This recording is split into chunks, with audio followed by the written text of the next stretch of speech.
अब करेंगे हम 6.2, लेकिन उससे पहले हम प्रमेय 6.1 पढ़ लेते हैं। ठीक है कि 6.1 क्या है। तो देखो 6.1 क्या है ये बता देता हूं मैं कि अगर कोई त्रिभुज है, अगर उसमें जैसे इसके अंदर एक और भुजा बना लेंगे, अगर ये दोनों भुजाएं समांतर होती है, ये दोनों भुजाएं क्या होती है, समांतर होती है, तो ये जो दो शेष भुजाएं होती है, यहां से लेके यहाँ और यहाँ से लेके यहाँ तक का जो अनुपात होता है इस भुजा का और इस भुजा का अनुपात, ये अनुपात क्या होता है, बराबर होता है। कैसे? ये दोनों रेखाएं क्या होगी, समांतर। ये दोनों रेखाएं क्या है, समांतर। तो क्या हो जाएगा, AD बटे वे DB बोलो या BD बोलो बराबर AE बटे वे EC। अब हमें क्या करना है, इसको सिद्ध करना है। तो एक बार जो आपकी बुक में लिखी हुई है वो भी आपको लैंग्वेज में बोल के बता देता हूँ। क्या बोल रहे हैं, किसी त्रिभुज की एक भुजा के समांतर अन्य दो भुजाओं को भिन्न भिन्न बिंदुओं पर प्रतिच्छेदित करने के लिए एक रेखा खींची जाए। देखो ये एक रेखा इस त्रिभुज के इस भुजा के समांतर खींची गई और इन दोनों अन्य भुजाओं पर क्या कर रहे हैं, काट रहा है। तो अन्य दो भुजाएं एक ही अनुपात में क्या होती है, विभाजित हो जाती है। तो ये दोनों जो अन्य भुजाएं एक ही अनुपात में क्या हो गई, विभाजित हो गई। इसका अनुपात क्या हो गया, AD बटे DB और इसका अनुपात क्या हो गया, AE बटे वे EC। AD बटे DB बोलो या BD बोलो एक ही बात है। अब हमें क्या करना है, ये तो इसने बोला डायरेक्ट हो गया। अब इंपॉर्टेंट ये है कि हमें इसको सिद्ध करना है कि आया कैसे। तो ये प्रमेय बहुत इंपॉर्टेंट है। अब हम इसको सिद्ध करेंगे कि कैसे आया। तो उससे पहले हम क्या करेंगे, इसमें रचना करेंगे। क्या करेंगे, रचना। अब रचना क्या कर रहे हैं, यहाँ देखो। अब हम क्या करेंगे, इसको इससे यहाँ पर लंब डालेंगे। ये यहाँ पर लंब कितना डिग्री हो जाएगा, 90 डिग्री। और यहाँ पे भी हम इसे क्या करेंगे, लंब डाल देंगे। ये भी कितना डिग्री हो गया, 90 डिग्री हो गया। ठीक है, आपकी किताब में यहाँ पे नाम दे रखा है N और यहाँ पे दे रखा है M। ठीक है, तो रचना में हमने क्या किया, यहाँ पे देखो रचना में क्या लिखेंगे हम,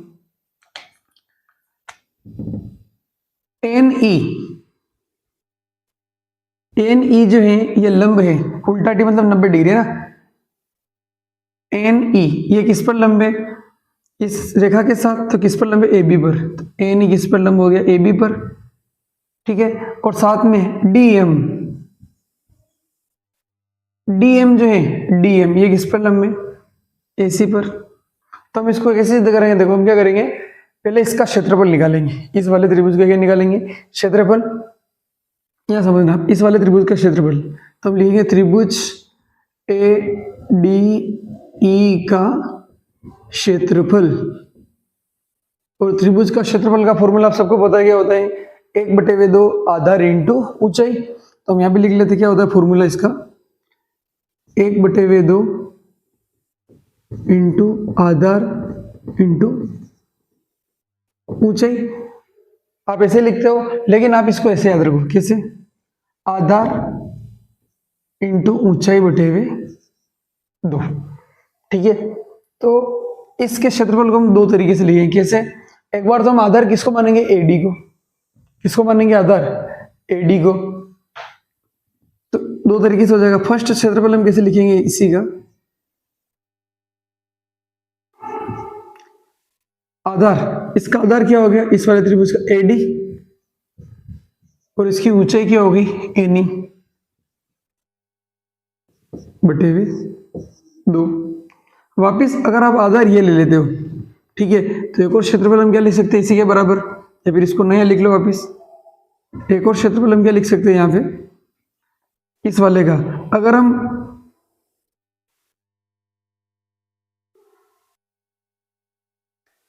इस वाले में जब इससे लिखेंगे तो यहां पर हम आधार क्या ले लेंगे, AE ले लेंगे, इनटू इसकी जो ऊंचाई है, ऊंचाई क्या हो जाएगी, DM बटे हुए 2। अब बहुत सारों को समझ में नहीं आ रहा सर आपने कैसे लिखा। तो यहाँ पर एक चीज देख लो आप, ये आधार इंटू ऊंचाई कब लगता है, जब कोण कितना होता है, 90 डिग्री। तो ये आधार होता है और ये क्या वाली भुजा क्या कहलाती है, ऊंचाई। ठीक है, ये तो आता है सबको समझ में। इसको और तरीके भी होते हैं। अगर कोई त्रिभुज ऐसा बना रखा मान लो, तो ये इसका आधार हो गया और ये इसकी क्या हो जाएगी, ऊंचाई। ऊंचाई अभी यहाँ पे नहीं लेते, ध्यान रखना। बहुत सारे क्या करेंगे, ये ऊंचाई समझते नहीं, ऊंचाई इसके साथ नहीं होती है। ऊंचाई इस भुजा को हम क्या करेंगे, पीछे बढ़ाएंगे। ठीक है। और यहां से लेके यहां तक वाली जो होती है वो क्या कहलाती है? ऊंचाई। चाहे त्रिभुज ऐसा हो, यहां से नहीं देखेंगे, ऊंचाई ही है। यही बात समझ में? अगर ऐसे सिंपल है तो यही ऊंचाई हो जाएगी। अगर इस तरीके से होगा तो ऊंचाई क्या हो जाएगी? ये। और अगर त्रिभुज इस तरीके से बन रहा है तो ऊंचाई यहाँ पर नहीं होती, ध्यान रखना। इसको डैश डैश डैश करके क्या करेंगे? आगे बढ़ा लेंगे और फिर ये वाली ऊंचाई रहेगी और इसका आधार पूरा नहीं लेंगे। ये त्रिभुज यहीं तक बन रहा है, इसका आधार, तो इसका आधार कहां से लेके कहां तक हो जाएगा? यहां से लेके यहां तक। तो देखो इसमें क्या था? ये आधार था और ये क्या हो गई? ऊंचाई। अब देखो ये दोनों क्षेत्रफल बराबर है या नहीं है? दोनों किसके क्षेत्रफल? ए डी ई के क्षेत्रफल है। तो इसको हम दे देंगे समीकरण नंबर 1 और इसको दे देंगे समीकरण नंबर 2। अब क्या करेंगे रचना में? रचना में देखो आप अगला पार्ट एक बार हटा देता हूं मैं। रचना में हम अब जो नीचे जो ये वाला पार्ट है इसमें रचना क्या करेंगे? देखो आप, हम क्या करेंगे? डी को सी से जोड़ेंगे। डी को किससे जोड़ लेंगे? सी से। और बी को किससे जोड़ लेंगे? ई से। तो यहां रचना में लिख लेंगे डी को सी तथा बी को ई से जोड़ा। डी को किससे जोड़ लिया? सी से। और बी को किससे जोड़ लिया? ई से। अब यहां पर देखो एक और क्या प्रॉपर्टी होती है? मान लो ये एक समांतर रेखा है, ये एक और समांतर रेखा हो गई। अब मान लो मैं इसको आधार मान रहा हूं, इसको ऐसे जोड़ लिया, इसको भी ऐसे जोड़ लिया। अब देखो आधार यही है। अगर मैंने यहाँ पर एक त्रिभुज बनाया, ये त्रिभुज बन गया। वापिस मैं क्या कर रहा हूँ? एक और त्रिभुज क्या कैसे बना रहा हूँ? इसको कैसे जोड़ रहा हूँ? यहाँ पर ऐसे जोड़ रहा हूँ। तो यहाँ पे देखो दो त्रिभुज बने, ये आधार वही है, एक त्रिभुज ये बना और इसी आधार से एक और त्रिभुज कौन सा बना? ये बना। तो ये जो दोनों त्रिभुज बनते, ये पूरा त्रिभुज और ये पूरा त्रिभुज, इन दोनों का क्षेत्रफल क्या होता है? बराबर होता है। क्या होता है? बराबर। इसको क्या बोलते हैं? एक ही आधार से और समांतर रेखाओं के बीच बने त्रिभुज के क्षेत्रफल क्या होते हैं? बराबर होते हैं। तो यहां पर ये चीज हो रही, देखो आप क्या आधार क्या हो रहा है यहाँ पे? डी। ये आधार, यहां से देखो एक त्रिभुज क्या बन रहा है? ये वाला डी ई बी, ये। और वापिस इसी आधार से एक और त्रिभुज कौन सा बन रहा है? डी ई सी। तो इस वाले त्रिभुज का और इस वाले त्रिभुज का क्षेत्रफल भी क्या होगा? बराबर होगा। तो यहां पर हम क्या लिखेंगे? त्रिभुज डी ई बी का क्षेत्रफल, इसका क्षेत्रफल क्या हो जाएगा भाई? आधार इंटू ऊंचाई बटे वे दो। तो देखो इसका जो आधार है डी ई बी का, यहां पे देखो इसका आधार क्या हो जाएगा? बी डी इंटू ऊंचाई। देखो आप अब क्या हुई? ये त्रिभुज तो इतना सा है, लेकिन अगर हम इस भुजाओं को आगे बढ़ा दे तो देखो इससे ये टच हो रही, तो ये इसकी क्या हो जाएगी? ऊंचाई। तो यहाँ पे ऊंचाई क्या हो जाएगी इसकी? N E. तो B D into N E बटे हुए दो। ये भी आपको बताया था मैंने ऐसा कि कोई त्रिभुज अगर ऐसा बना हुआ हो और उसका क्षेत्रफल निकालना हो तो हम क्या करें? इसको डैश डैश डैश आगे बढ़ा देंगे, इससे जोड़ देंगे ये, तो ये इसकी ऊंचाई हो जाएगी और इसका क्या रहेगा? आधार। तो ये इस वाले त्रिभुज का क्या हो गया? क्षेत्रफल। अब वापस देखो आप, अब इस वाले त्रिभुज का क्षेत्रफल लिखेंगे। अब लिखेंगे त्रिभुज डी ई सी का क्षेत्रफल। इसमें क्या लिखेंगे भाई? वापस आधार। तो इसका आधार क्या होगा? ई सी। और इसकी ऊंचाई क्या हो जाएगी? देखो इसको आगे बढ़ाने पर 90 डिग्री का बढ़ना है यहाँ पर, तो इसकी ऊंचाई क्या हो जाएगी? D M. तो ये हो जाएगा ई सी इंटू ये आधार हो गया और ये क्या होगी? इसकी ऊंचाई डी एम बटे हुए 2। ठीक है। अब क्या करेंगे? इसको हम दे देंगे समीकरण नंबर 3, इसको देंगे समीकरण नंबर 4। अब यहां पर हम क्या लिखेंगे? देखो इन दोनों त्रिभुज का क्षेत्रफल क्या होगा? बराबर होगा। तो यहां पे हम लिखेंगे त्रिभुज डी ई बी का क्षेत्रफल बराबर त्रिभुज डी ई सी का क्षेत्रफल। दोनों बराबर होंगे, इसका कारण लिख लेंगे यहां पर एक ही आधार, एक ही आधार। देखो ये जो दोनों त्रिभुज बन रहे हैं इन दोनों का आधार क्या है? डी। एक ही आधार डी ई तथा समांतर रेखाओं के बीच का त्रिभुज, समांतर रेखाओं के बीच का त्रिभुज। ठीक है, रीजन हो गया। अब हम क्या करेंगे, यहां समझना। अब यहां पे बहुत इजी हो गया। तो हम लिखेंगे यहां पे, हम क्या करेंगे, समीकरण एक को हम भाग लगाएंगे 3 से और 2 को हम भाग लगाएंगे 4 से। आप बोलोगे सर ये क्या है? तो देखो आप, एक क्या है, इस वाले त्रिभुज का क्षेत्रफल। तो इसके सामने मैंने क्या लिख लिया, 2 जो समीकरण लिखी वो भी इसी का क्षेत्रफल है। वापिस इसके भाग में क्या रहे, 3 का क्षेत्रफल, तीसरे समीकरण का क्षेत्रफल, मतलब इस वाले त्रिभुज का क्षेत्रफल। देखो इसके बराबर वापिस मैंने क्या लिखा, चौथे का क्षेत्रफल, इसका क्षेत्रफल। तो क्या हो रहा है, देखो 1 और 2 का क्षेत्रफल बराबर है बटे हुए 3 और 4 का क्षेत्रफल भी क्या है, बराबर। इसलिए हमने इसको क्या लिख लिया, बराबर लिख लिया। 1 का क्षेत्रफल 2 के बराबर है और 3 का क्षेत्रफल किसके बराबर है, 4 के। अब बस मान रख देंगे यहाँ पर, एक क्या है आपके पास, AD इंटू NE बटे हुए 2 भागित। अब समीकरण नंबर 3, तो 3 क्या आपके पास, BD इंटू NE बटे हुए 2 बराबर। समीकरण नंबर 2 क्या आपके पास, AE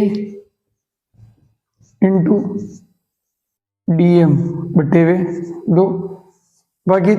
समीकरण नंबर 4 क्या आपके पास, EC इंटू DM बटे हुए 2। अब जो कट रहा है उसको काट लेंगे। तो क्या कट रहा, देखो आप, ये 2 से ये 2 कट गया और ये 2 से ये 2 कट गया। NE से NE कट गया और DM से DM कट गया। तो यहाँ पे क्या बच रहे हैं, AD बटे हुए BD बराबर, यहाँ पे क्या बच रहे हैं, AE बटे हुए EC। Hence prove. देखो आपको यही लाना था, AD बटे हुए BD और AE बटे हुए EC।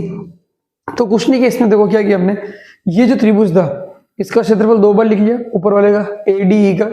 2 तरीके से, कैसे, एक बार इसको आधार माना और इसकी ऊंचाई होगी, फिर दूसरी बार क्या किया, इसको आधार माना, ये इसकी ऊंचाई होगी। ये समीकरण 1 और 2 हो गई। अब समीकरण नंबर 3 और 4 कैसे बनी, 3 कैसे बनी, ये 2 समांतर रेखाओं के बीच में एक त्रिभुज ये बना, एक त्रिभुज ये बना, और दोनों का आधार क्या है, एक जैसा है। तो इनका क्षेत्रफल क्या होता है, बराबर होता है। अब जब हमने इस वाले त्रिभुज का क्षेत्रफल लिखा DEB का, तो इसका आधार तो क्या हो गया, BD हो गया, और इस भुजा को हमने अगर आगे बढ़ाते हैं तो यहां तक इसकी ऊंचाई क्या आ गई, NE। इसी तरीके से DEC, इसका क्षेत्रफल क्या हो गया, EC इसका क्या हो गया, आधार हो गया, और इसकी ऊंचाई क्या हो जाएगी, DM। EC इंटू DM बटे हुए 2। और हमने बता दिया कि एक ही आधार से अगर 2 समांतर रेखाओं के बीच में जो त्रिभुज बनते हैं उनके क्षेत्रफल क्या होते हैं, बराबर। तो यहाँ पे हमने क्या किया, फिर 1 बटे हुए 3 बराबर 2 बटे हुए 4, और जो कटर थे उसको काट लिया। तो आपके पास क्या आ गया, AD बटे हुए BD बराबर AE बटे हुए EC।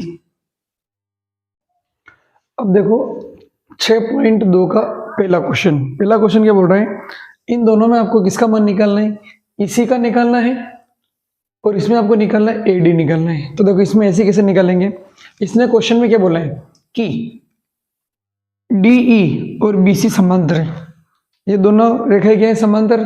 तो हमने 6.1 प्रमेय पढ़ी थी कि अगर ये 2 समांतर रेखाएं होती हैं तो भुजाओं का अनुपात क्या होता है, बराबर होता है।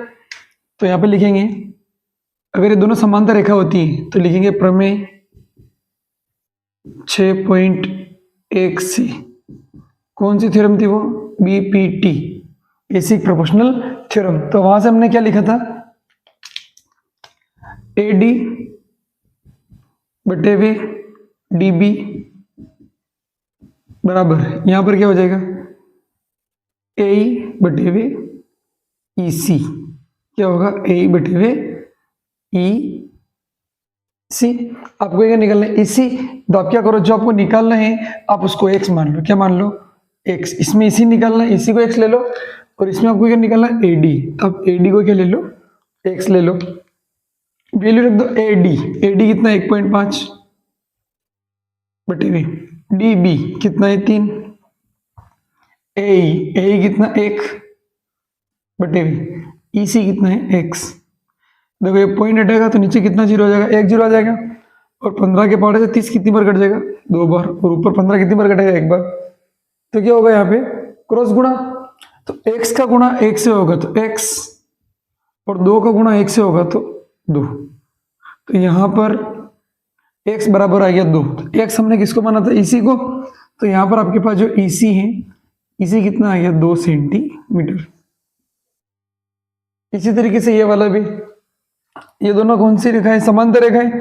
तो वापिस प्रमेय 6.1 लग रही, तो वापिस रेशियो ये लिख लेंगे, एडी बटे वे डी बी बराबर ए अपॉन ई सी। तो लिख लेते हैं एडी बटे वे डी बी बराबर ए बटे वे ई सी। ये दोनों समांतर रेखा है, तो कौन सी प्रमेय लगी, 6.1 बीपीटी। एडी आपको निकालना है, तो क्या मान लो उसको एक्स बटे वे डी से लेके बी तक कितना दे रखा 7.2 बराबर ए ई 1.8 बटे वे ई सी कितना है 5.4। अब क्या करेंगे, पॉइंट उड़ा दो आप। तो देखो या तो क्या, देखो पॉइंट के पीछे एक संख्या, पॉइंट के पीछे एक संख्या, तो पॉइंट से पॉइंट उड़ जाएगा। अगर ऐसे समझ में नहीं आ रहा, देखो ये पॉइंट उड़ा, कितनी संख्या पीछे 1, तो ये 10 आ गया। ये पॉइंट उड़ा, इसके पीछे कितनी संख्या 10 है। तो या तो आप पॉइंट उड़ा के 10 लगे काटो, या फिर अगर पॉइंट के पीछे संख्या बराबर होती है तो पॉइंट से पॉइंट भी कट जाता है। 18 के पार से 54 कितनी बार कटेगा, 3 बार। तो अब कितना बच रहा है, देखो क्रॉस मल्टीप्लाई हो जाएगा, ऊपर कितना बच रहा है 1, नीचे कितना बच रहा है 3। तो 3 गुणा होगा x से, तो 3x बराबर 7.2 गुणा होगा 1 से। तो 1 से किसी भी संख्या को गुणा करते हैं तो वो कब आएगा, तो 1 का गुणा 7.2 से करोगे कितना आएगा 7.2। अब आपको x का मान निकालना है, तो ये गुणा में है, तो गुणा वाली संख्या कहाँ जाएगी, इसके भाग में। और अब 7.2 में आप 3 का भाग लगाओगे, तो देखो 3 दूनी 6, पॉइंट 1 बच रहा 12। x कितना आ गया 2.4 सेंटीमीटर। x हमने किसको माना था, एडी को। तो यहां से आपके पास एडी कितना आ गया 2.4 सेंटीमीटर। तो फर्स्ट में इसी आ गया आपके पास 2 सेंटीमीटर, और सेकंड में आपके पास एडी आ गया 2.4 सेंटीमीटर। अब देखो क्वेश्चन नंबर 2। क्वेश्चन नंबर 2 में क्या बोल रहे हैं, एक त्रिभुज पी क्यू आर, उसकी पी क्यू भुजा पर बिंदु ई है और पी आर भुजा पर बिंदु एफ है। ठीक है, आपको 3 कंडीशन दी हुई है, फर्स्ट सेकंड थर्ड। आपको बताना है क्या ई एफ और क्यू आर समांतर है या नहीं है। तो इसको कैसे चेक करेंगे, हमने प्रमेय 6.1 में क्या पढ़ा था, अगर ये दोनों रेखाएं समांतर होती हैं तो ये अनुपात बराबर होता है। और इसकी रिवर्स 6.2 होती है प्रमेय, वो क्या होती है, अगर ये अनुपात बराबर हो जाएगा, इन भुजाओं का अनुपात क्या हो जाएगा, बराबर हो जाएगा, तो ये रेखाएं क्या हो जाएगी, समांतर हो जाएगी। ठीक है, तो हम क्या करेंगे, इन भुजाओं का अनुपात निकाल लेंगे। अगर अनुपात बराबर आ जाएगा तो ये दोनों रेखाएं आपस में क्या हो जाएगी, समांतर हो जाएगी। तो चलो अनुपात निकाल लेते हैं। देखो क्या देगा पीई, तो पीई अपॉन ई क्यू, और इधर से क्या आ जाएगा P F upon F R. तो फर्स्ट देखो आप पीई अपॉन ई क्यू बराबर P F upon F R. देखो पी कितना देगा 3.9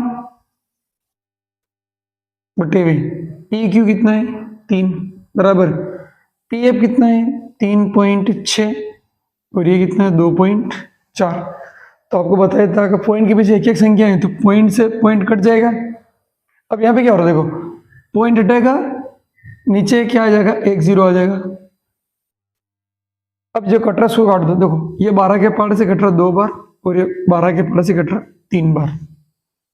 अगर हम उसको काटते हैं तो ये 3 के पहाड़ से कट रहा है 10 बार और 3 के पहाड़ से कट रहा है 13 बार। तो ये तो आ रहा है 13/10 और ये आ रहा है 3/2। तो इसमें क्या होगा, अनुपात बराबर नहीं है, ये तो 13/10 है और ये कितना रहा 3/2। तो अगर ये अनुपात बराबर नहीं है तो हम क्या लिखेंगे,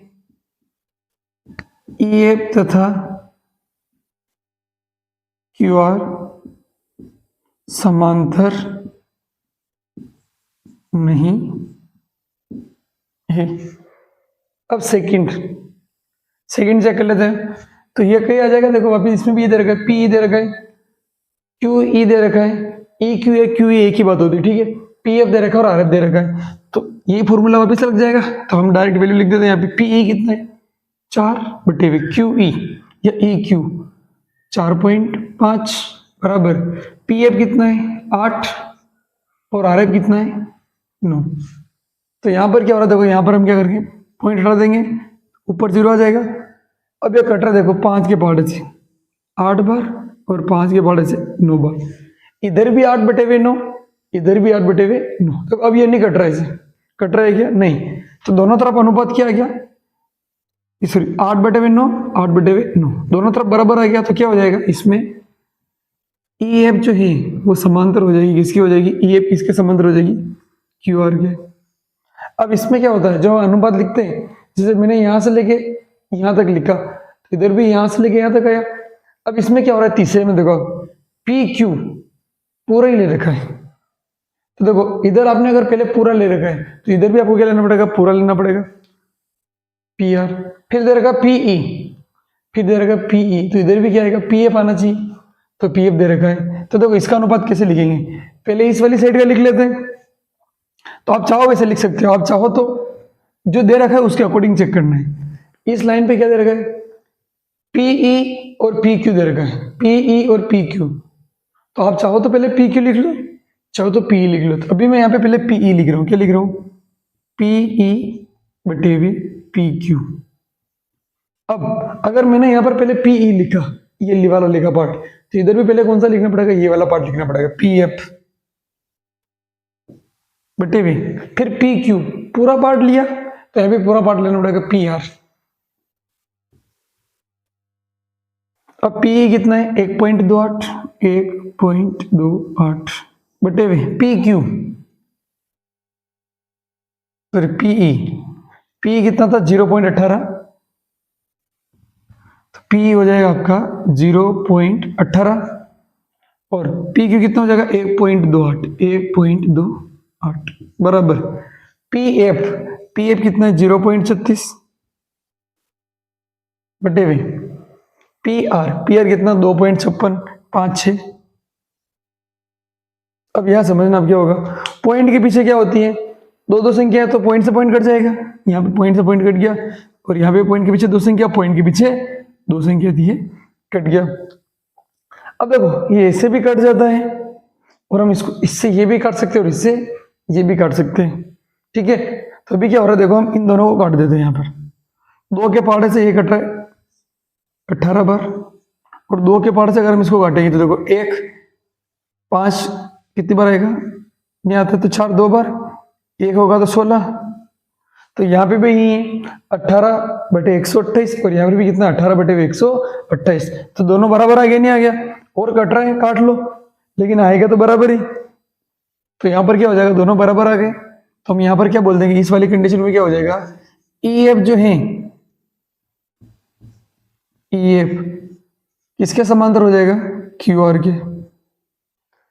तो फर्स्ट में क्या होगा, समांतर नहीं होगा।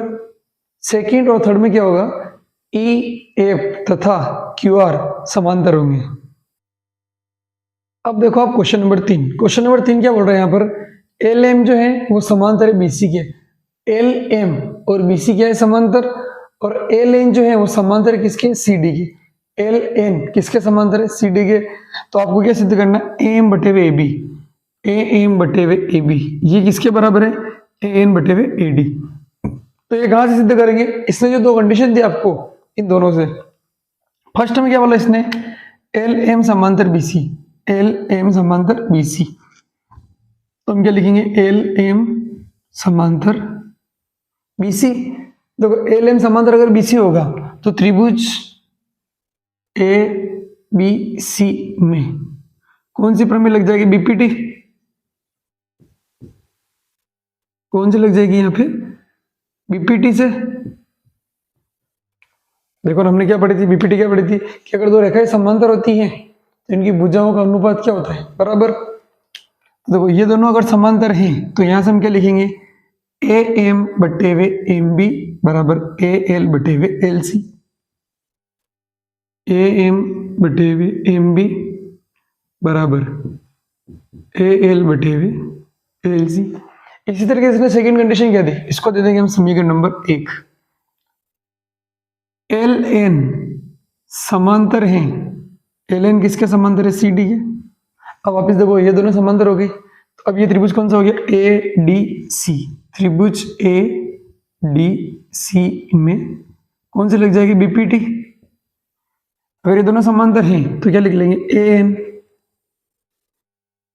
बटे वे एन डी बराबर ए एल बटे वे एल सी, ये हो जाएगी आपकी समीकरण नंबर 2। देखो दोनों में क्या कॉमन आ रहा है, ए एल बटे वे एल सी, एल बटे वे एल सी। अगर देखो ए एल सी इसके बराबर है और ए एल सी किसके बराबर, इसके बराबर है, तो ये दोनों भी आपस में क्या हो जाएगी, बराबर। तो हम क्या लिखेंगे यहाँ पर, समीकरण 1 व 2 से ये दोनों बराबर है, तो ये दोनों भी आपस में बराबर हो जाएंगे। तो हम क्या लिखेंगे, ए एम बटे वे एम बी बराबर ए एन बटे वे एन डी। अब देखो आपको जो सिद्ध करना है उसमें ए एम आ रहा है, ए एन आ रहा है, लेकिन नीचे क्या आ रहा है, एम बी आ रहा है और इधर क्या आ रहा है, एन डी आ रहा है। लेकिन यहाँ पर क्या चाहिए, ए बी चाहिए और ए डी चाहिए। तो एक चीज इसमें आप ध्यान रखना, देखो पहले समझ लो उसको। जैसे ऐसा लिखा है ए एक्स बटे वे वाई बराबर पी बटे वे क्यू, तो हम क्या कर सकते हैं, चाहे तो इन दोनों को एक्सचेंज कर लो। अगर मैंने इधर y अपॉन एक्स लिखा, इन दोनों को उल्टा किया, तो यहाँ पर भी क्या हो जाएगा, ये दोनों उल्टे हो जाएंगे, q बटे वे p। अगर मान लो मैं क्या कर रहा हूँ, ये हो गया, इन दोनों को भी एक्सचेंज कर सकते हैं आपस में। x अगर p यहाँ पर आ जाएगा तो ये y कहाँ आ जाएगा, यहाँ पर, और नीचे क्या रहेगा, q। हो सकता है ये दोनों भी एक्सचेंज हो जाए, कैसे, q यहाँ आ जाए, ये y यहीं पर रहेगा और p यहीं पर रहेगा, और ये इसको इस तरीके से कैसे भी एक्सचेंज कर सकते हैं, ठीक है। तो देखो अब क्या होगा यहाँ पर, ठीक है, इसमें हम क्या करेंगे, एम बी को ऊपर लेके आएंगे। अब एम बी को ऊपर क्यों लाएंगे, अभी मैं लिख के दिखाता हूँ आपको रीजन उसका कि एम बी को ऊपर लाने से क्या होगा। अब देखो एम बी चाहिए आपको और यहाँ पर नीचे क्या रहा, ए बी। तो देखो एम बी तो क्या है, छोटा, और ए बी क्या है, बड़ा। तो हमेशा क्या करेंगे, बड़े को ऊपर लाएंगे, तभी अपना आंसर आएगा, ठीक है। कैसे, अभी यहाँ पे देखो समझ में आ जाएगा। इसको हम उल्टा कर देते हैं, ये उल्टा होगा तो ये भी क्या हो जाएगा, उल्टा। तो क्या हो जाएगा, देखो एम बी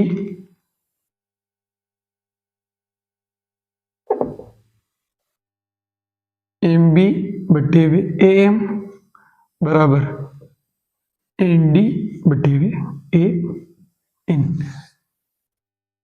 ए बी आ गया, एम बी और ए एम। अब क्या करेंगे, देखो दोनों में एक एक जोड़ देंगे। अब देखो अपने को क्या बनाना है, ए बी चाहिए, तो ए बी कैसे बनेगा, अगर हम एम बी में क्या जोड़ दे, ए एम जोड़ दे क्या बन जाएगा, ए बी बनेगा, नहीं बनेगा। तो हम क्या करेंगे, दोनों तरफ एक जोड़ देंगे। क्या करेंगे, एक जोड़ने पर, एक जोड़ने पर, तो क्या होगा, देखो एम बी बटे वे ए एम, इधर भी एक जोड़ देंगे, और एन डी बटे वे ए एन, यहां पर भी कितना जोड़ देंगे हम, एक जोड़ देंगे। तो देखो एक जोड़ने पर क्या होगा, ये इससे मल्टीप्लाई हो जाएगा, इसमें जुड़ जाएगा, तो क्या हो जाएगा, देखो M B plus A M बटे वे ए एम बराबर N D plus A N बटे वे ए एन। अब देखो M B plus A M, M B plus A M पूरा क्या हो गया, ए बी, ऊपर आ गया ए बी बटे वे ए एम बराबर N D plus A M, N D plus A N पूरा कितना हो जाएगा, ए बी बटे वे ए एन। अब देखो जो आपको सिद्ध करना है वो आ गया, बस ये क्या है, ऊपर नीचे है, तो उनको ऊपर नीचे कर सकते हैं। ये पलट देगा तो ये भी पलट जाएगा, तो यहाँ पर क्या आएगा, ए एम ऊपर आ जाएगा और ए बी कहाँ पर आ जाएगा, नीचे। यहाँ पर भी क्या होगा, ए एन कहाँ जाएगा, ऊपर, जो ए बी है ए बी, ये कहाँ जाएगा नीचे। क्या गलत लिख दिया हमने, एम बी, ये तो ए बी होगा और ये होगा ए डी, माफ करना गलत लिख दिया मैंने, ए डी और ये भी क्या हो जाएगा ए डी। क्या लिख रहा हूं मैं भी, ए एन। तो देखो क्या हो गया, ए एम बटे हुए ए बी, ए एम बटे हुए ए बी और ए डी बटे हुए ए एन।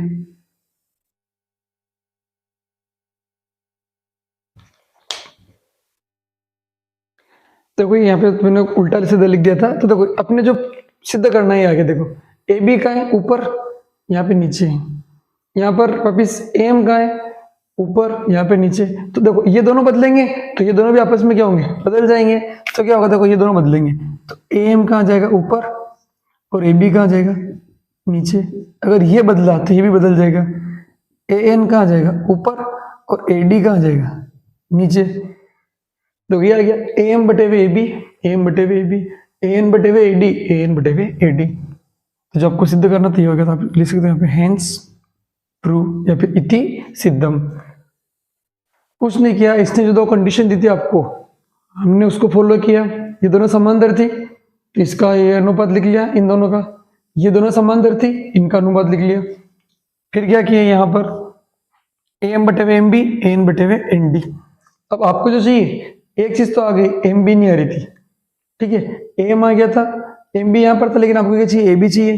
तो हमने क्या किया, हमें आप बोलोगे सर हमें कैसे पता चलेगा ये उल्टा करना नहीं करना है, हमें देखना है समीकरण में अगर बड़ी भुजा दे रखी है तो हमेशा उसको ऊपर रखना है, सिद्ध करते टाइम कहाँ रखना है, ऊपर। जैसे ए एम और ए बी में, ए एम और ए बी में बड़ी क्या है ए बी, तो जब हम सोल्व करेंगे तो ए बी कहाँ रखना है, ऊपर रखना है। तो यहाँ पर ए एम आया तो ए बी अब किससे बनेगा, एम बी से ए बी बनेगा। वो कैसे बना, इसको उल्टा किया तो ये भी उल्टा हो गया। फिर क्या करेंगे, दोनों में कितना जोड़ देंगे, एक एक। हमेशा ध्यान रखना एक जोड़ना पड़ेगा, ठीक है, या तो एक जोड़ना पड़ेगा या फिर कभी एक घटाना भी पड़ सकता है, ठीक है। एक जोड़ेंगे, देखो तो एक जोड़ेंगे क्या हो जाएगा, एम बी बटे हुए ए एम प्लस वन, तो एम बी इसका गुणा हो जाएगा तो ए एम बटे हुए ए एम, इधर भी A D, N D plus A N बटे हुए ए एन। एम बी में ए एम जोड़ोगे आप, एम बी में ए एम तो पूरा ए बी बटे हुए ए एम, इसमें जोड़ोगे तो ए डी बटे हुए ए एन। ये दोनों वापिस क्या हो जाएंगे, उल्टे, क्योंकि जो मैं सिद्ध चाहिए ऊपर नीचे, ये दोनों उल्टे हो गए, इधर भी उल्टे हो गए, तो आपका ये सिद्ध हो गया। अब देखो आप क्वेश्चन नंबर 4, क्वेश्चन नंबर 4 में ये डायग्राम बना हुआ है और क्या बोल रहे हैं, डी ई समांतर है एसी के। डी ई, ये जो डी ई है ये किसके समांतर है, एसी के, मतलब ये वाली और ये वाली दोनों क्या है, समांतर है। तो अगर त्रिभुज के अंदर दो भुजाएं इस तरीके से समांतर होगी तो वहां पर कौन सी प्रमेय लग जाएगी, 6.1 बीपीटी। तो हम क्या लिखेंगे, डी समांतर एसी। तो ये किस त्रिभुज में, देखो ये डीई और ये एसी, तो त्रिभुज ले लेंगे यहां पर ए बी सी में बीपीटी से।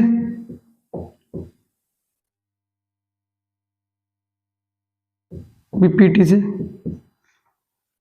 अब याद ध्यान रखना, डीई, तो डी कहां शुरू हो रहा है, ये डी और ये ई, और इसके समांतर कौन सी रेखा है, ए सी। तो यहाँ पे जो अनुपात लिखेंगे वो ये लिखेंगे, बी से लेके डी और डी से लेके ए। तो ध्यान रखना ए से नहीं चलना है, ये दोनों समांतर रेखाएं हैं, ये वाली और ये, तो इसके ऊपर जो बिंदु होता है वहां से चलेंगे, बी डी बटे हुए डी ए बराबर, यहां से बी डी बटे डी है, तो यहां से क्या कहते हैं, बी ई बटे हुए ई सी।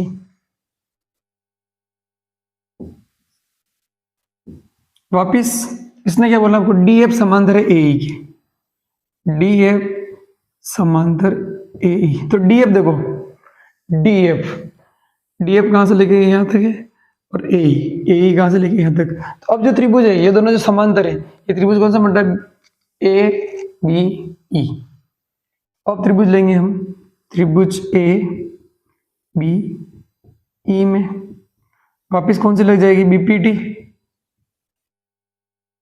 देखो ना, डी एफ ये वाला इसके समांतर है, ये वाला जो है इसके समांतर है, तो यहां से रेशो क्या लेगा वापिस बी डी बटे हुए डी ए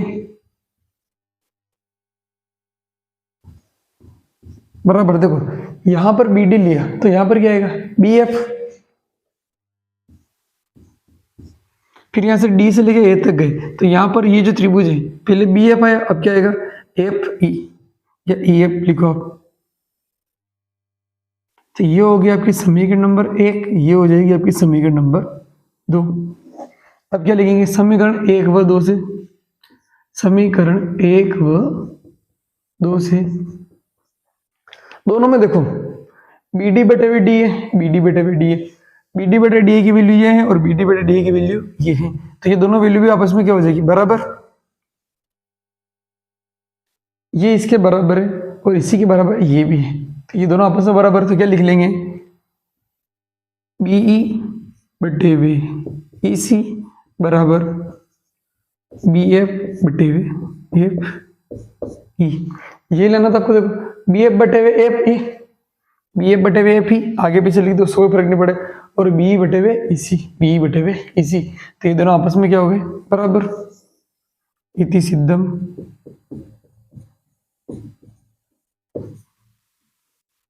कुछ नहीं करना इसमें, सारे क्वेश्चन ऐसे ही है, जो भी आपको कंडीशन देता है, जो भी समांतर दे कि ये समांतर रेखा है उससे आप अनुपात लिख लो और फिर उसको समीकरण 1 फर्स्ट कंडीशन से और सेकंड कंडीशन से समीकरण नंबर 2, उसमें क्या रहेगा एक पार्ट कॉमन रहेगा, उन दोनों को बराबर कर दो तो क्या हो जाएगा, जो आपको सिद्ध करना है वो आ जाएगा। देखो क्वेश्चन नंबर 5 वापिस सेम क्वेश्चन है, क्वेश्चन नंबर 5 भी डी समांतर ओ क्यू डी ई, ये डी किसके समांतर हो जाएगा ओ क्यू के, तो वापिस देखो ये दोनों समांतर रेखा हो गई तो इस त्रिभुज में वापिस क्या लग जाएगी बीपीटी। इसी तरीके से डी एफ किसके समांतर हो गया ओ एफ के, डी एफ किसके समांतर हो गया ओ आर के, तो इसमें वापिस क्या लग जाएगी बीपीटी लग जाएगी। यहाँ से बनेगी समीकरण नंबर 1, यहाँ से बनेगी समीकरण नंबर 2, दोनों को बराबर कर लेंगे तो आपके पास ये आ जाएगा। चलो करते हैं डी ई समांतर ओ क्यू,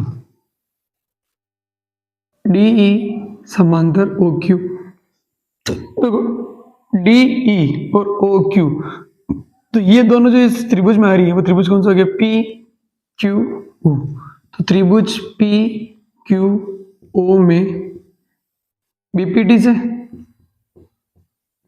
क्या लिख लेंगे पी ई बटे हुए ई क्यू, पी ई बटे हुए ई क्यू बराबर, यहां से क्या हो जाएगा पी डी बटे हुए डी यू, पी डी बटे हुए डी यू, ये हो गया समीकरण नंबर 1। वापस इसी प्रकार से हम क्या करेंगे डी एफ इसके समांतर है ओ आर के, ये डी एफ ये किसके समांतर है ओ आर के, तो ये त्रिभुज कौन सा बन रहा है पी ओ आर, त्रिभुज पी ओ आर में बीपीटी से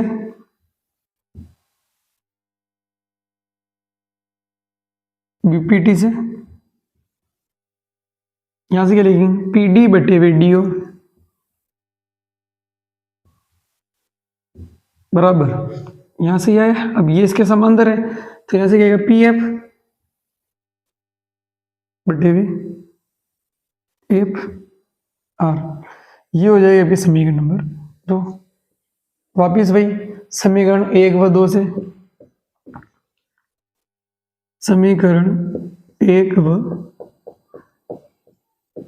2 से, 1 व 2 क्या है देखो दोनों में कॉमन क्या रहे पी डी बटे डी ओ, पी डी बटे डी ओ, तो हम क्या करेंगे यहाँ पे जो पी डी बटे डी ओ की वैल्यू जो आ रही है ये आ रही, ये वैल्यू यहाँ रख देंगे, ये दोनों बराबर है तो ये भी दोनों आपस में क्या हो जाएगी बराबर, तो क्या हो जाएगा देखो पी ई बटे हुए ई क्यू बराबर क्या हो जाएगा पी एफ बटे हुए एफ आर, देखो ना पी डी बटे हुए डी ओ, पी डी बटे हुए डी ओ, इसकी वैल्यू ये इसकी वैल्यू, ये दोनों भी आपस में क्या हो गई बराबर हो गई, तो ये देखो ये क्या आ गया पी बटे हुए ई क्यू, पी ई बटे हुए ई क्यू बराबर पी एफ बटे हुए एफ आर। देखो यहां से लेके यहां तक का अनुपात और यहां से लेके यहां तक का अनुपात क्या है बराबर, अगर अनुपात बराबर हो जाएगा तो ये दोनों रेखाएं आपस में क्या हो जाएगी समांतर, तो हम क्या लिख लेंगे यहाँ पर, अब कौन सा त्रिभुज होगा बड़ा वाला पी क्यू आर, तो त्रिभुज पी क्यू आर में अगर अनुपात बराबर होता है तो ये रेखाएं आपस में क्या हो जाती है समांतर, तो क्या लिख लेंगे यहाँ पे ई एफ जो है ये किसके समांतर हो जाएगी, क्यू आर के। और इसका कारण क्या रहेगा, प्रमेय 6.2 से, प्रमेय 6.2 से। अब प्रमेय 6.2 क्या है यहाँ पर समझ लो आप, ठीक है। आपको प्रमेय 6.2 याद करनी है और वही यहाँ पे लिखनी है, मैं आपको बोल के बता रहा हूं। अगर कोई त्रिभुज है, ये कोई त्रिभुज हो गया, अगर इस त्रिभुज की दो भुजाओं को कोई रेखा काटती है, समान अनुपात में काटती है, ये त्रिभुज है, इसकी दो भुजाओं को देखो, इस रेखा ने क्या किया, समान अनुपात में काट दिया, ये समान अनुपात में काट दिया, यहां से लेके यहां तक का अनुपात और यहां से लेके यहां तक का अनुपात। अगर कोई रेखा किसी त्रिभुज की दो भुजाओं को समान अनुपात में काटती है तो ये जो रेखा होती है, ये तीसरी भुजाएं क्या होती है, समांतर होती है, ठीक है। तो यहाँ पर आपको पूरी 6.2 में लिखनी है कि अगर किसी त्रिभुज की दो भुजाओं को एक रेखा समान अनुपात में काटती है तो वह तीसरी भुजा क्या होती है, समांतर होती है। तो यहां से क्या जाएगा आपके पास, ई एफ जो है वो किसके समांतर हो जाएगा, क्यू आर के। ये आपको लाना था, ई एफ समांतर क्यू आर। अब देखो आप क्वेश्चन नंबर 6, क्वेश्चन नंबर 6 भी जैसा हमने चौथा किया, पांचवा किया, वैसा वैसा सेम है, कॉपी क्वेश्चन है उसका। वो कहो वापिस दो दे रेखा समांतर, तीसरा आपको लेके आना है। तो पहले इसने क्या बोला है, ए बी समांतर पी क्यू, ए बी समांतर पी क्यू। तो देखो यहाँ पे ये ए बी और ये पी क्यू, तो ये दोनों समांतर दे रखे हैं और ये समांतर आपको सिद्ध करना है। ये देखो ये ए बी और ये पी क्यू समांतर है, तो यहाँ पर हम क्या लिख लेंगे, ये त्रिभुज कौन सा हो जाएगा, ये और ये समांतर। इस त्रिभुज में आ रही देखो आप ओ पी क्यू, तो त्रिभुज ओ पी क्यू में कौन सी प्रमेय लग जाएगी, बीपीटी, बी पी टी से। आप इस देखो, आप इस त्रिभुज को आपके पास किताब है तो आप उसको घुमा सकते हो, ठीक है। तो देखो ये दोनों रेखाएं समांतर हो गई, तो समांतर रेखा के ऊपर जो बिंदु होता है वहां से रेशो लिखते हैं। तो यहां से रेशो लिखेंगे तो क्या आएगा, ओ ए बटे हुए ए पी, ओ ए बटे हुए ए पी बराबर ओ ए बटे हुए ए पी, यहां से क्या जाएगा, ओ बी बटे हुए बी क्यू, ओ बी बटे हुए बी क्यू। समीकरण नंबर 1। वापिस इसने क्या बोला, ए सी जो है वो किसके समांतर है, पी आर के। तो ए सी समांतर पी आर, तो ए सी किसके समांतर है, पी आर के। तो देखो ए सी और पी आर से त्रिभुज कौन सा बन रहा है, इसके ऊपर क्या बिंदु, ओ, तो ओ पी आर, तो त्रिभुज ओ पी आर में वापिस कौन से लग जाएगी, बीपीटी से 6.1 से। वापिस देखो ये इसके समांतर है, इसके ऊपर बिंदु कौन सा है, तो यहां से लिखेंगे ओ ए बटे हुए ए पी, ओ ए बटे हुए ए पी बराबर, इधर ये लिखा था, यहां पे क्या लिखेंगे, ओ सी बटे हुए सी आर। वापिस सेम वही समीकरण 1 व 2 से, समीकरण 1 व 2 से देखो 1 व 2 में कॉमन क्या रहे, ओ ए बटे हुए ए पी, ओ ए बटे हुए ए पी, ये इसके बराबर है, ये इसके बराबर है, ये दोनों भी आपस में क्या हो जाएंगे, बराबर। क्या हो जाएगा, देखो ओ बी बटे हुए बी क्यू बराबर ओ सी बटे हुए सी आर। अब देखो ओ बी बटे हुए बी क्यू, ओ बी बटे हुए बी क्यू, और इधर क्या रहा, ओ सी बटे हुए सी आर, ओ सी बटे हुए सी आर। अभी मैंने आपको 6.2 बताई थी कि अगर भुजाओं का अनुपात बराबर होता है तो ये दोनों रेखा आपस में क्या हो जाएगी, समांतर। यहाँ पे लिख लेंगे प्रमेय 6.2 से, पूरी लिखनी है आपको, याद करनी है प्रमेय 6.2, ठीक है। तो यहां से क्या हो जाएगा, बीसी जो है वो किसके समांतर हो जाएगा, क्यू आर के। और ये आपको क्या करना था, सिद्ध करना था। 6.2 क्या बताई थी, वापस देख लो। अगर कोई त्रिभुज है, अगर कोई उस एक रेखा दो भुजाओं को समान अनुपात में काटती है तो वो जो रेखा होती है वो तीसरी भुजा क्या होती है, समांतर होती है। तो इसमें क्या हो जाएगा, बीसी किसके समांतर हो जाएगा, क्यू आर के। अब देखो आप क्वेश्चन नंबर 7, क्वेश्चन नंबर 7 क्या बोल रहे हैं, प्रमेय 6.1 का प्रयोग करते हुए सिद्ध कीजिए कि एक त्रिभुज की एक भुजा के मध्य बिंदु से होकर दूसरी भुजा के समांतर खींची गई रेखा तीसरी भुजा को समद्विभाजित करती है। देखो ये क्या बोल रहा है, 6.1 से हमें क्या सिद्ध करना है, यहाँ पर ये त्रिभुज हो गया, एक भुजा के मध्य बिंदु से निकल रही रेखा, ये कहां से निकल रही है, मध्य बिंदु से, तो यहां से इस भुजा की कौन सी मध्य बिंदु से निकल रही, और तीसरी भुजा की ये क्या है, समांतर है, तो इसको नाम दे देते ए बी बी सी, और इसको नाम दे दो डी और ई। अब इसने क्या बोला, ये जो रेखा है एक भुजा के मध्य बिंदु से निकल रही, तो ये दोनों आपस में क्या हो जाएंगे, बराबर। कौन कौन बराबर हो जाएगा, ये और ये, मतलब इसने क्या दे रखा आपको, ए डी बराबर डी बी आपको दिया है, इसने दे रखा है क्वेश्चन में कि मध्य बिंदु से निकल रही है, और एक और क्या बोला, इस भुजा के समांतर है, तो ये किसके समांतर हो गई, डी ई जो है ये समांतर किसके हो गई, बीसी के। अब जो आपको सिद्ध करना है, सिद्ध करना, तो क्या सिद्ध करना है आपको, कि तीसरी भुजा को क्या करती है, समद्विभाजित करती है, मतलब बराबर दो भागों में बांटती है। आपको ये सिद्ध करना है ए बराबर ई सी, आपको क्या सिद्ध करना है, ए बराबर ई सी आपको सिद्ध करना है। तो देखो ए बराबर ई सी कैसे सिद्ध करेंगे, ये दोनों आपस में क्या होगी, समांतर, तो इसमें कौन सी प्रमेय लग जाएगी, 6.1 बीपीटी, तो हम क्या लिख लेंगे, बीपीटी से क्या क्या बराबर है, ए डी बटे हुए डी बी, ए डी बटे हुए डी बी बराबर ए बटे हुए ई सी।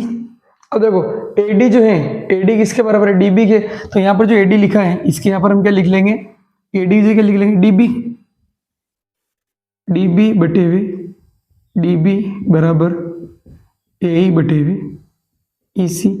डीबी से डीबी कितनी बार कट जाएगा, एक बार, और इसी का इससे क्रॉस मल्टीप्लाई हो जाएगा, तो एक से किसी को इंटू करते हैं तो वो कब होता है, तो इसी एक से गुणा होगा, तो क्या आ जाएगा, इसी बराबर ए,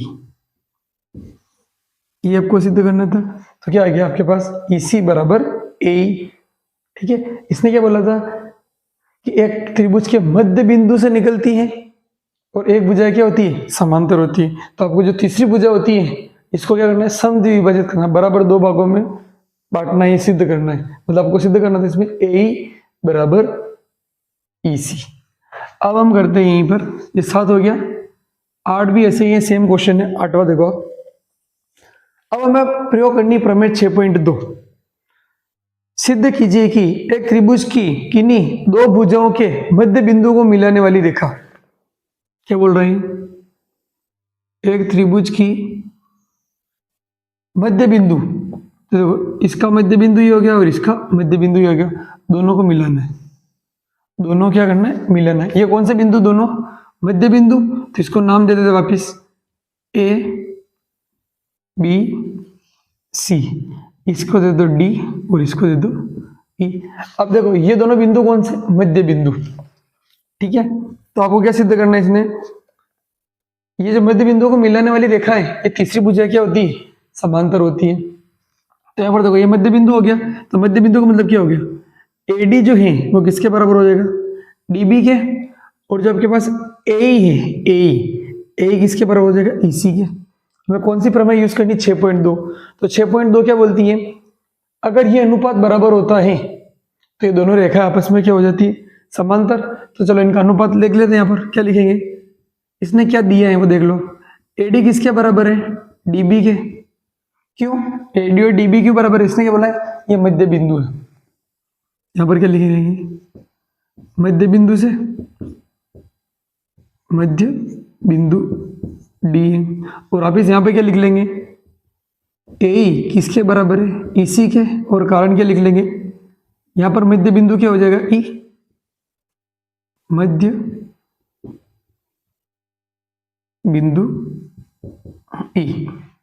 अब अनुपात लिख लेते इसका, देखो ए डी बटे हुए डी बी बराबर ए बटे हुए ई सी। अब देखो एडी जो है, एडी किसके बराबर है, डीबी के, तो एडी क्या आ जाएगा, डीबी बटे हुए डीबी बराबर ए किसके बराबर है, इसी के, तो इसी बटे हुए इसी। डीबी से डीबी कितनी बार कट जाएगा, एक बार, और इसी से इसी कितना बार कट जाएगा, एक बार। ये दोनों बराबर आ गए।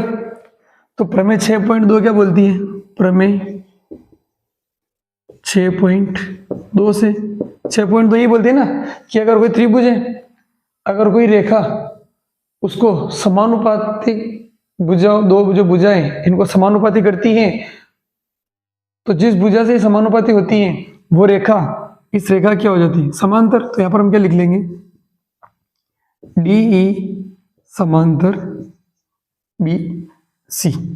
ठीक है, इसमें आपको ये सिद्ध करना था कि ये दोनों रेखाएं क्या होती है, आपस में समांतर। ठीक है, यहां लिख लेना आप, सिद्ध क्या करना था आपको, जो सिद्ध करना था इसमें वो सिद्ध करना था DE समांतर BC। ये यहाँ पर थोड़ा बना देता हूँ ताकि ध्यान रहे।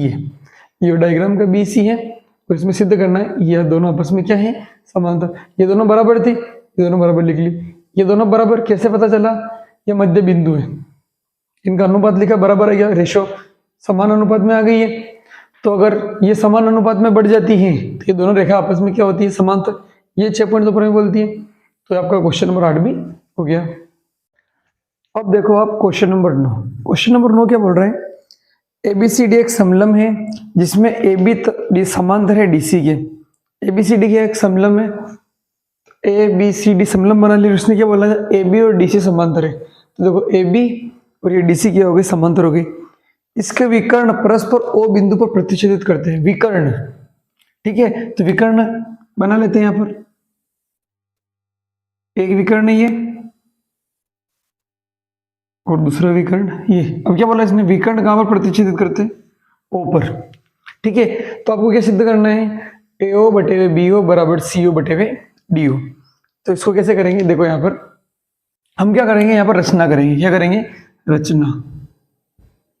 अब रचना में क्या करेंगे, देखो आप ये दोनों रेखाएं समांतर हैं, तो हम यहां पर एक रेखा बनाएंगे ABCD, इसको नाम दे देते E।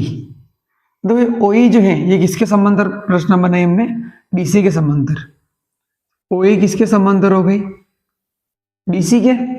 अब देखो OE DC के समांतर है, तो OE किसके समांतर हो जाएगी, AB के भी समांतर हो जाएगी, क्योंकि ये दोनों भी आपस में क्या है, समांतर है। तो OE जो बने ये DC के समांतर भी है और साथ में किसके समांतर है, AB के। ठीक है, अब आप वही वापिस एक बार हम ले लेंगे ये दोनों समांतर और एक बार ले लेंगे ये दोनों समांतर। तो एक बार मैं ये दोनों ले रहा हूं, OE को किसके समांतर ले रहा हूं, AB के। तो OE समांतर AB। अब देखो OE और AB जो है ये दोनों रेखाएं समांतर है और इसका ऊपर वाला बिंदु कौन सा है, ये C। तो त्रिभुज कौन सा हो जाएगा, CAB। तो त्रिभुज CAB में क्या लग जाएगा, BPT से BPT। तो क्या होगा यहाँ पे, CO बटे हुए OA, CO बटे हुए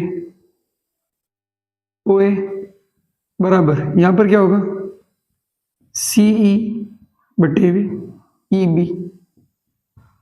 ये हो गया आपकी समीकरण नंबर 1। अब वापिस ये किसके समांतर है, इसके समांतर है।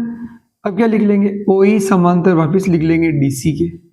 अब देखो OE और DC ये दोनों समांतर है, तो इन दोनों का ऊपर वाला बिंदु कौन सा होगा, ये B। तो त्रिभुज कौन सा होगा, BCD। तो त्रिभुज BCD में क्या लगा लेंगे, BPT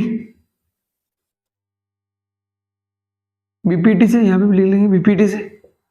अब देखो जब इसमें BPT लगेगी, ठीक है, इस वाले में, तो आप चाहे रेशो यहां से लिखो चाहे यूं लिखो, एक ही बात है। पहले इसको सही तरीके से लिख लेते हैं, BE बटे हुए EC,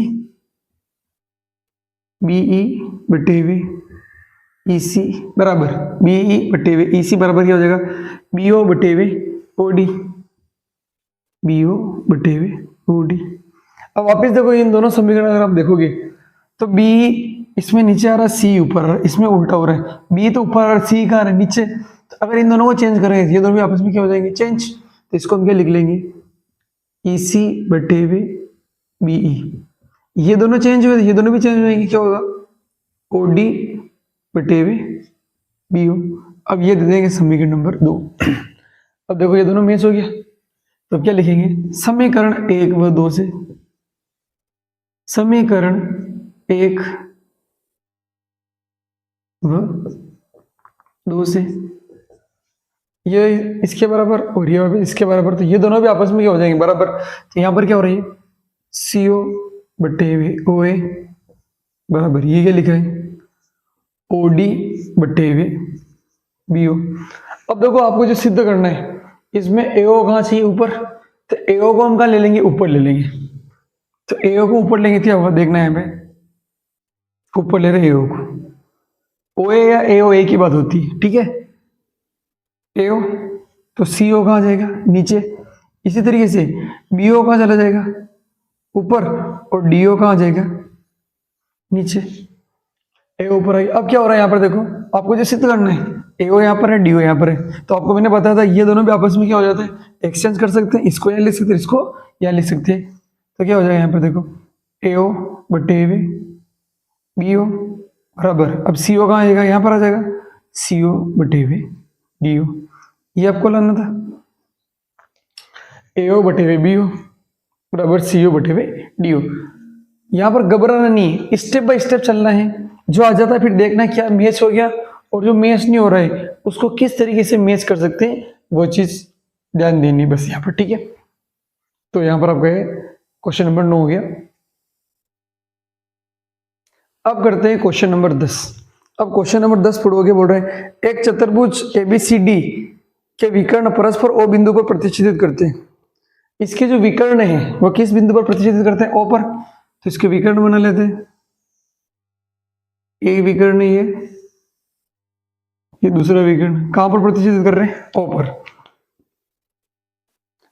और O पर प्रतिच्छेदित करने से इसने कंडीशन दे रखी है, O पर इस प्रकार प्रतिच्छेदित करते हैं कि AO बटे BO, AO बटे वे BO बराबर CO बटे वे DO। तो आपको बताना है कि ABCD एक समलंब है। आपको क्या सिद्ध करना है, आपको जो सिद्ध करना है वो सिद्ध करना है ABCD एक समलंब है, समलंब है। समलंब है यानी कि क्या होता है, पिछले क्वेश्चन का उल्टा। पिछले क्वेश्चन में इसने क्या बोला था, ABCD समलंब है, आपको ये अनुपात निकालना था। अब इसने क्या दिया, ये रेशो दे रखा था, इसमें क्या करेगा, इसने ये दे दिया आपको, और क्या सिद्ध करने की बोल रहा है, ABCD क्या है, एक समलंब है। तो ABCD समलंब के लिए हमें क्या सिद्ध करना है, इन दोनों रेखाओं के बताना है, समांतर बताना है। किस किस को समांतर बताना है, AB को किसके समांतर बताना है, हमें CD के समांतर बताना है। तो जैसा पिछला क्वेश्चन में किया था वैसा का वैसे ही करेंगे, सेम, ठीक है। सबसे पहले उसमें क्या किया था हमने, यहाँ पर रचना की थी, तो यहाँ पे रचना लिख देंगे वापिस भाई, रचना। अब देखो हमें क्या करना है, इन दोनों रेखाओं को समांतर बताना है। तो इस बार वापिस भाई OE जो खींची हमने, ये सिर्फ किसके समांतर है, DC के समांतर है। फिर आप चाहो तो OE को किसके समांतर ले लो, AB के, किसी भी एक के समांतर ले लो। तो यहाँ पर मैं OE को समांतर ले रहा हूँ, AB के ले रहा हूँ, ठीक है। तो मैंने OE को किसके समांतर ले लिया यहाँ पर, AB के। आप चाहो तो DC लेके भी कर सकते हो, आंसर आ जाएगा। अब यहाँ पे देखो हमने ये रचना ये कर ली, OE किसके समांतर है, AB के। अब लिखेंगे OE समांतर AB। तो देखो ये OE और ये AB, तो कौन सा त्रिभुज बन रहा है, इन दोनों के ऊपर कौन सा बिंदु आ रहा है, C। तो त्रिभुज कौन सा जो होगा, CAB।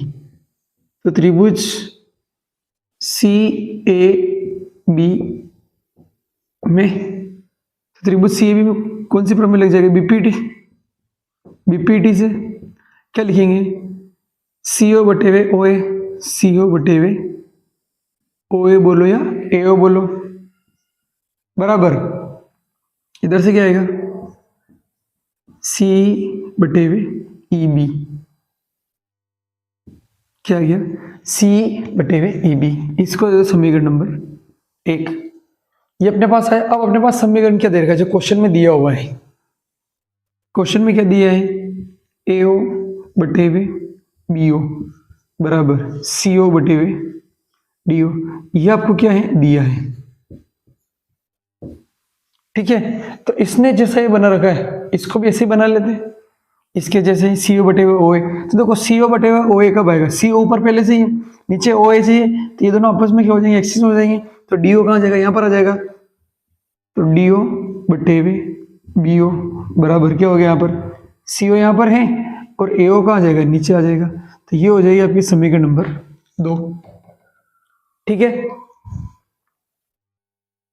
अब हम क्या लिखेंगे, समीकरण 1 व 2 से, समीकरण